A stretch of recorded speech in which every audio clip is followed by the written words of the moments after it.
Bonjour Christian Yoka. Bonjour. Le premier constat que vous faites dans cet ouvrage sur l'économie africaine en 2022, c'est qu'après une période de récession liée à la crise du Covid-19, l'économie africaine reprend, mais elle reprend à un rythme plus lent que l'économie mondiale. En effet, ce que nous constatons, c'est un rebond de l'économie africaine, ce qui est en soi une excellente nouvelle. Simplement, nous avons un rebond qui est assez limité puisqu'il est 2 fois moins fort que ce qui est observé à l'échelle mondiale. À l'échelle internationale, nous nous situons à une reprise qui se situe entre 5 et 7,5%, tandis que sur la zone africaine, elle reste autour de 3,6%. Et comment s'explique ce décalage entre ce qui se passe en Afrique et ce qui se passe dans le reste du monde ? D'abord, d'un point de vue strictement technique, nous avons un rebond qui est moins important, car, faut-il le rappeler, en 2020, la récession a été moins importante en Afrique qu'à l'échelle mondiale, moins 1,7% contre moins 4,4% à l'échelle mondiale. Donc l'effet de rattrapage est beaucoup plus fort ailleurs dans le monde que sur la zone Afrique.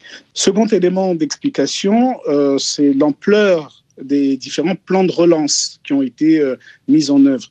7,2% du PIB dans les économies avancées contre 2,6% du PIB en Afrique. Donc il y a un vrai enjeu pour les États africains à pouvoir mettre en place des plans de relance plus forts, c'est ça ? Il faut rappeler que la crise a considérablement réduit l'espace fiscal de ces pays.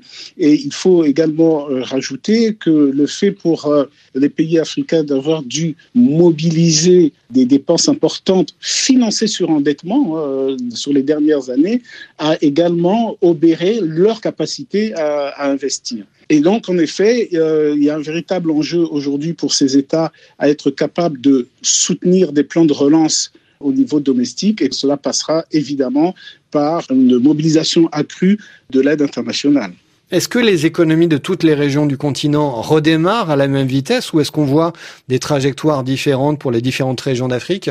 Les trajectoires sont extrêmement diverses. Entre, d'une part, des économies qui sont beaucoup plus diversifiées, où là, le rebond est beaucoup plus fort, on se situe autour de 4,2%, et des économies qui sont plus dépendantes des ressources extractives et qui, elles, ont une croissance plus limitée, autour de 3,2%.